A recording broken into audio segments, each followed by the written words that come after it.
성도 여러분, 안녕하셨습니까? 그동안 하나님께서 우리 모든 분들과 함께 하셨음을 확신합니다. 이제 우리 다시금 또 우리 새벽 기도를 시작할 수 있도록 인도하신 하나님께 감사를 드리면서요. 만나의 아침 새벽 기도로 시작하겠습니다.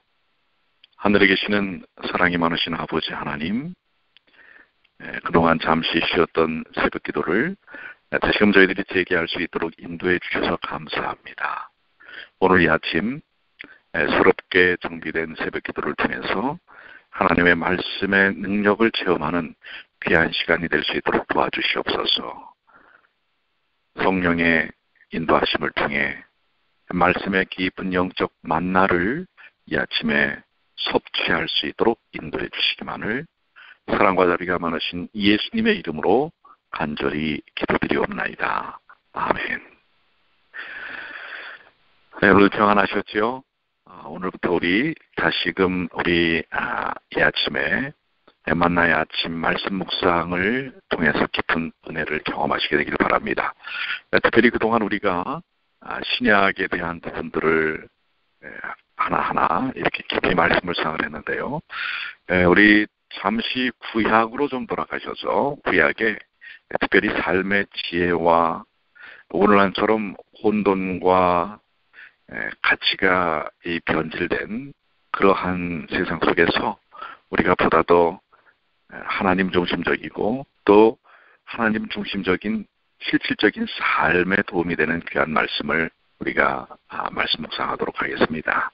그것은 다름 아닌 잠언의 말씀입니다.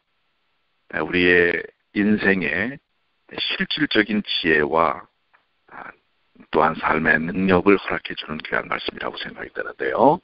그래서 우리 오늘부터는 잠언의 말씀을 우리가 함께 나누도록 하겠습니다. 먼저 우리 잠언 1장 1절로 오늘 9절까지 있는 말씀을 보고요. 그 다음에 서론 부분을 좀 말씀을 좀 드리도록 하겠습니다. 자, 잠언 우리 1장 1절로 9절까지 있는 말씀을 제가 읽을 때 여러분들 성경을 펼치시고 함께 말씀을 읽게 되시길 바랍니다. 잠언 1장 1절입니다. 다윗의 아들 이스라엘 왕 솔로몬의 잠언이라. 이는 지혜와 훈계를 알게 하며 명철의 말씀을 깨닫게 하며 지혜롭게 의롭게 공평하게 정직하게 행할 일에 대하여 훈계를 받게 하며 어리석은 자로 슬기롭게 하며 젊은 자에게 지식과 근신함을 주기 위한 것이니 지혜 있는 자는 듣고 학식이 더할 것이요 명철한 자는 모략을 얻을 것이라. 잠언과 비유와 지혜 있는 자의 말과 그 오묘한 말을 깨달으라. 여호와를 경외하는 것이 지식의 근본이오늘 미련한 자는 지혜와 훈계를 멸시하느니라. 내 아들아, 내 아비의 훈계를 들으며 내 어미의 법을 떠나지 말라. 이는 내 머리에 아름다운 관이요 내 목에 금사슬이니라. 잠언 1장 1절로 9절까지 있는 말씀을 읽었습니다. 잠언이라는 제목이 이 책의 서두에 있는 말씀에서 따온 것입니다. 잠언이라고 번역된 히브리어의 원형은 마샬이라는 말인데요. 담다, 비교하다라는 뜻입니다. 이 마샬의 용어에 대하여 몇 가지 뜻이 있는데요. 비유, 속담 혹은 속언, 격언, 그리고 예언의 비유적인 진술 또는 다양한 형태의 시, 이렇게 마샬이라는 히브리어 동사가 뜻하는 비교의 개념이 여러 가지 설명으로 나타나는 것을 볼 수가 있습니다. 잠언의 이 기록한 사람은요, 솔로몬이 틀림이 없는 것으로 보여집니다. 솔로몬의 잠언이라고 명시한 것처럼요. 그런데 잠언 30장과 또 31장은 약간 좀 다른 부분이 나타나기도 합니다. 열왕기상 4장 32절에는 솔로몬이 잠언 3천을 말하였다고 했습니다. 최근까지도 유대인이나 기독교에서 이 책의 저자와 신성한 권위에 대해 논쟁이 거의 없었습니다. 그런데 현대 학자들은 이 책의 기록연대를 바벨론 포로 이유라고 하며 솔로몬이 저자라는 사실도 의문을 던지는 사람들도 있습니다. 솔로몬은 이 잠언을 통치기간의 초기에 기록했는데 그때까지만 해도 진심으로 하나님의 말씀에 복종했습니다. 솔로몬의 초기의 치세가 도덕적 향상과 또 물질적 번영의 시대를 이룬 것은 이 원칙들을 광범위하게 보고시키고 하나님을 모든 찬양과 영광을 드려야 할 분으로 인식한 때문이라고 우리는 믿고 있는 것입니다. 자, 잠언의 주제는 지혜를 찬양하는 것인데요. 이 지혜는 여호와를 경외하는 것이라고 분명히 말씀하고 있습니다. 지혜의 근원은 하나님과 정당한 관계를 유지하는 것이지만 이 책이 실제로 종교적인 논리를 기록한 것은 아닙니다. 많은 교훈들이 영적이고 또한 영적인 부분을 드러낸 것도 있지만은 부분적으로는 윤리적이고 도덕적인 부분을 다루고 있기도 합니다. 근면, 정직, 범약, 절제, 순결의 원칙들이 참된 인생의 성공의 비결임을 보여주고 있고요. 잠언서에 제시된 것처럼 이 원칙들이 실제적인 지혜의 보고, 그러한 보물 창고를 이루고 있음을 보게 됩니다. 잠언의 특징적 주제는 지혜입니다. 지혜는 진주나 금보다 더 귀하다고 3장과 8장에 언급을 하고 있고요. 여호와를 경외함이 이 지혜의 시작과 근본임을 분명하게 밝히고 있지요. 그래서 의, 거룩과 성결, 겸손, 자비, 구제, 화평, 근면, 말의 절제, 자녀에 대한 교육, 또 좋은 아내 등 이러한 것들이 지혜의 예들을 설명하고 있고요. 그 지혜의 결과는 영생, 생명이라고 하는 사실을 이야기하고 있습니다. 이렇듯 잠언을 통해서 실질적인 삶의 중심이 무엇이 되어야 하고 또 우리가 어떻게 매 순간마다 현대적인 이 혼돈된 삶 속에서 바른 선택과 판단을 통해 하나님 중심적인 삶을 살 수 있을 것인지를 잠언은 말씀하고 계시는 것입니다. 이제 이번 우리가 잠언을 통해서 다시 한번 깊은 현실적 삶에 대한 판단과 가치들을 바르게 세우는 깊은 묵상의 경험들을 하시게 되기를 간절히 축원합니다. 자, 그래서 오늘 잠언 1장 1절로 9절까지 있는 말씀들을 한번 좀 여러분이 조금 전에 한번 읽었는데요. 그 말씀을 통해서 깊이 느껴지는 영적인 교훈들이 무엇인지를 우리가 살펴보도록 하겠습니다. 1절부터 6절에 있는 말씀 중에 앞부분 다윗의 아들 이스라엘 왕 솔로몬의 잠언이라. 이는 지혜와 훈계를 알게 하며 명철의 말씀을 깨닫게 하며 지혜롭게 의롭게 이렇게 시작하고 있지요. 잠언을 쓴 기자는 자신을 다윗의 아들 이스라엘 왕 솔로몬이라고 증거하고 있습니다. 우리는 이 증거가 진실한 증거인 줄을 믿습니다. 성경은 진실한 증거의 책입니다. 잠언을 포함하여 모든 성경은 하나님의 감동으로 된 하나님의 말씀입니다. 물론 우리도 이 말씀들을 통해서 하나님의 감동을 그대로 전달받을 수 있는 것입니다. 이 잠언의 말씀을 통해서 바로 그러한 부분들이 설명되어지고 있다는 사실을 이야기하고 있죠. 잠언은 진리의 간결한 교훈들을 모은 책입니다. 솔로몬은 그것들이 사람들에게 지혜를 주기 위한 것이라고 말합니다. 이는 지혜와 훈계를 알게 하며 명철의 말씀을 깨닫게 하며 지혜롭게 의롭게 공평하게 정직하게 행할 일에 대하여 훈계를 받게 하며 어리석은 자로 슬기롭게 하며 젊은 자에게 지식과 근신함을 주기 위한 것이다 라고 이야기하고 있습니다. 그러면서 젊은 자에게 지식과 지혜, 그리고 듣는 자들에게는 학식이 더할 것이고 명철한 자는 모략을 얻을 것이다. 그러면서 이 잠언과 비유와 지혜 있는 말에 그 오묘함을 깨달으라, 이렇게 이야기하고 있습니다. 잠언의 지혜는 이 세상에서의 실제적 지혜, 즉 실생활의 지혜입니다. 그 특징은 경건과 의, 즉 하나님을 경외함과 그분의 율법을 따라 사는 것입니다. 그것은 정말 매우 중요한 것이죠. 우리는 잠언에 증거된 지혜의 교훈을 잘 깨달아서 지혜로운 자, 즉 경건하고 의로운 자가 되어 영생의 축복을 누리는 귀한 삶을 사시게 되길 바랍니다. 특별히 저는 우리 1절부터 9절까지 있는 말씀 중에 우리가 너무도 잘 아시는 말씀, 7절의 말씀에 제 마음이 확 와닿습니다. 7절은 여호와를 경외하는 것이 지식의 근본이오늘 미련한 자는 지혜와 훈계를 멸시하느니라. 여호와를 경외하는 것이 지식의 근본이다.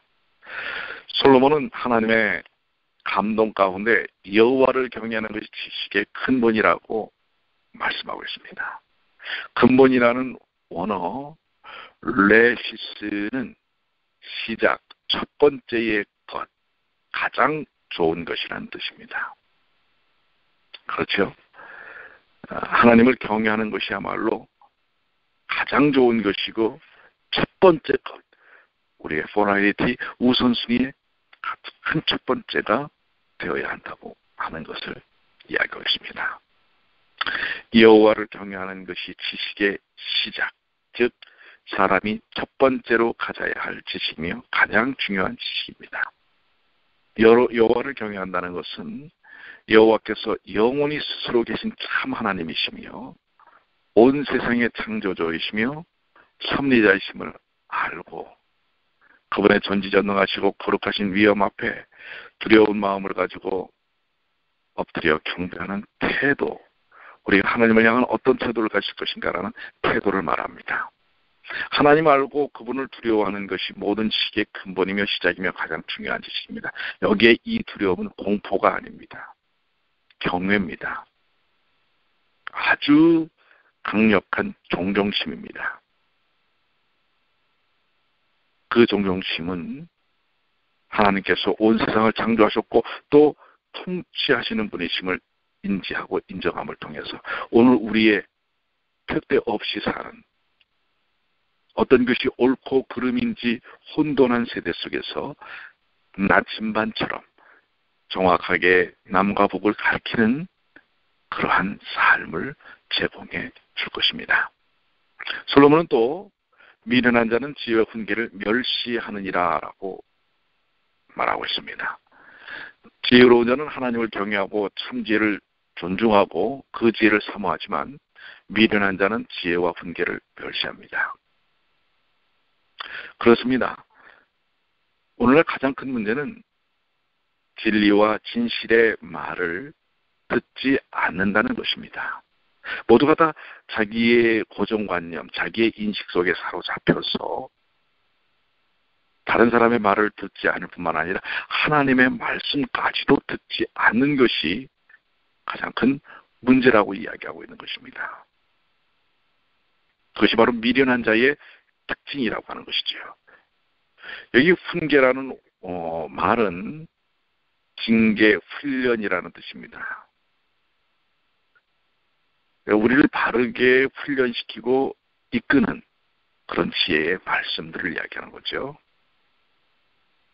지혜와 훈계를 멸시하는 사람이 하나님을 경외할 리가 없다고 표현한 것입니다. 결국 그로 인하여 부도덕함에 방치된 수밖에 없다고 하는 것입니다. 오늘날 세상이 이상하게 돌아가고 있지 않습니까? 세상적으로는 지식도 권력도 상당한 수준에 있는 사람들이라고 여겨져야 할 사람들이 사실은 속 안은 텅텅 비어있는 것을 우리가 보게 되는데요. 그건 바로 지혜와 훈계를 멸시하는 미련함 때문이라고 하는 것입니다. 지혜는 사람으로 의와 선을 행케 하고 세상에서의 온전한 삶과 장차 영생에 이르게 하지만 미련함은 사람으로 죄를 범하게 만들고 세상에서의 혼돈과 불행과 결국은 영원한 멸망에 이르게 한다고 하는 사실입니다. 그 한순간의 판단들이 바로 그런 삶의 태도, 정신 속에서 나온다고 하는 것을 말씀하고 있습니다. 우리는 그래서 하나님을 알고 하나님을 경외하며 그분의 지혜의 교훈을 듣고 따르는 삶이 필요합니다. 오늘 우리에게서 가장 중요한 것은 우리의 삶의 선택과 판단, 그것이 여호와를 아는, 여호와를 경외하는 그러한 삶이 되어야지 않을까요? 8절과 9절에는 내 아들아 내 아비의 훈계를 들으며 내 어미의 법을 떠나지 말라. 이는 내 머리에 아름다운 관이요 내 목에 금사슬이니라. 특별히 교육에 대한, 자녀 교육에 대한 원리들을 설명하고 있습니다. 몇 가지 정리해 본다면 여기 자녀 교육의 주체는 누구인가? 제가 긴 기간은 아니지만은 3년 정도 학교에서 아이들을 지도해 본 그런 경험이 있지 않습니까? 많은 부모들이 자녀 교육의 주체가 학교라고 생각하거나 선생님이라고 생각합니다. 그러나 성경은 분명하게 얘기합니다. 자녀 교육의 주체는 학교도 선생님도 어떤 면에서는 교회도 아닙니다. 자녀 교육의 주체는 부모입니다. 내 아비의 훈계, 내 어미의 법이라는 말씀은 가정에서 아버지와 어머니가 자녀들을 바르게 교훈하고 교육해야 함을 천명 보여주는 것입니다. 신명기 6장 7절에 내 자녀에게 부지런히 가르치며 라고 말씀하고 계시고요. 에베소 6장 4절에도 아비들아 너희 자녀를 주의 교양과 훈계로 양육하라. 자녀 교육은 교회나 국가와 학교에 맡겨진 일이 아니고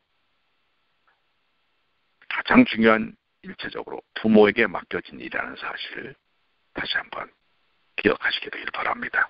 둘째로 자녀 교육의 내용은 무엇입니까? 그것은 내 아비의 훈계, 내 어미의 법을 이야기하는데요. 그것은 무엇을 이야기하는 겁니까? 그것은 앞절에서 말한 여호와를 경외함을 가리키는 것입니다. 그것은 넓게는 잠언의 모든 내용과 성경 전체를 가리킵니다. 성경 말씀 즉 하나님의 말씀은 자녀 교육의 근본, 바른 내용이 되어야 하는 것이죠. 셋째는 자녀 교육의 목표가 무엇입니까? 그것은 하나님의 말씀을 듣고 지키게 하는 것입니다. 내 아들아 내 아비의 훈계를 들으며 내 어미의 법을 떠나지 말라. 부모는 자녀들이 하나님의 말씀을 듣고 그것을 지키도록 교훈하고 훈계해야 합니다. 물론 부모가 먼저 경건하고 의롭게 살면서 그렇게 해야 할 것입니다. 하나님께서는 우리가 다 하나님의 말씀을 배워 그대로 믿고 그대로 행하기를 원하시는 것입니다. 부모가 먼저 하나님의 말씀을 실천하는 삶을 보이고 그것을 또한 자녀들에게 바르게 교훈하는 일이 필요합니다. 마지막으로 자녀 교육의 가치는 무엇입니까? 솔로몬은 이는 내 머리에 아름다운 관이요 내 목에 금사슬이라 라고 말하고 있습니다. 하나님의 말씀을 지킨 것은 지킨 자의 머리에 아름다운 관과 같고 목에 금사슬과 같습니다. 하나님의 말씀은 이 땅에서나 하늘에서나 가장 귀한 보화입니다. 그것은 은금보다 더 나은 것입니다. 그러므로 그 말씀을 지키는 사람들은 가장 큰 축복 그리고 영광, 영생의 축복을 누릴 것입니다. 그러므로 이 교육의 가치는 너무나 큰 것입니다. 교육을 통하여 사람은 진실로 변해야 하고 또한 깨달아야 할 부분들을 알게 되는 것입니다. 모든 부모는 자녀 교육을 위하여 그 책임을 다해야 할 것입니다. 우리는 성경을 가르치고 그것을 지키게 하며 그것이 가장 큰 축복인 것을 우리 자녀들에게 가르치고 또한 우리도 그것을 경험하는 일들이 필요합니다. 잠언의 말씀은 우리에게 명쾌한 삶의 선택과 또 원리가 무엇인지를 가르쳐 줄 것입니다. 오늘 하루, 오늘 주신 말씀들을 마음속에 아로새기면서 오늘 또한 이 말씀의 능력을 체험하시는 주님의 귀한 자녀들 되시기를 간절히 축원합니다. 다시 한번 여러분들의 삶의 현장에서, 가정에서, 직장에서, 학교에서, 교회에서, 그 어디서든 어떤 그러한 공동체에서든 오늘 7절에 있는 말씀처럼 여호와를 경외하는 것이 지식의 근본이오늘 이 말씀을 체험하고 사시는 능력을 경험하시는 귀한 하루가 되시길 바랍니다. 기도하시겠습니다. 하늘에 계신 아버지 하나님, 이제 저희가 하나님의 귀하신 말씀, 특별히 현실적 삶 속에 옳고 그름이 혼돈된 이 시대 속에서 바르게 우리의 삶을 선택하고 이뤄나갈 수 있는 잠언의 말씀을 묵상토록 하여 주셔서 감사합니다. 이에 주어지는 말씀 속에서 실질적인 영적 경험들을 저희들이 경험할 수 있도록 도와주시옵소서. 오늘도 말씀을 실천하는 일 통해 말씀의 능력을 경험할 수 있도록 도와주시옵소서. 여호와를 경외하는 것이 지식의 근본이라고 분명히 말씀하셨습니다. 오늘 주님을 믿고 따르는 삶을 통해 이 땅에서도 승리하고 또한 영원한 영생의 축복을 놀랍게 경험하는 귀한 저희들이 되도록 도와주시옵소서. 주님을 바라봅니다. 주님 인도하여 주시옵소서. 오늘 그리스도인다운 삶을 살 수 있도록 인도해 주시옵소서. 함께한 모든 주의 자녀들에게 축복하여 주시고 방송을 통해서 말씀을 나누는 모든 이들이 오늘 하루 주님과 동행하도록 인도하여 주시기만을 사랑과 자비가 많으신 우리 주님 예수님의 이름으로 간절히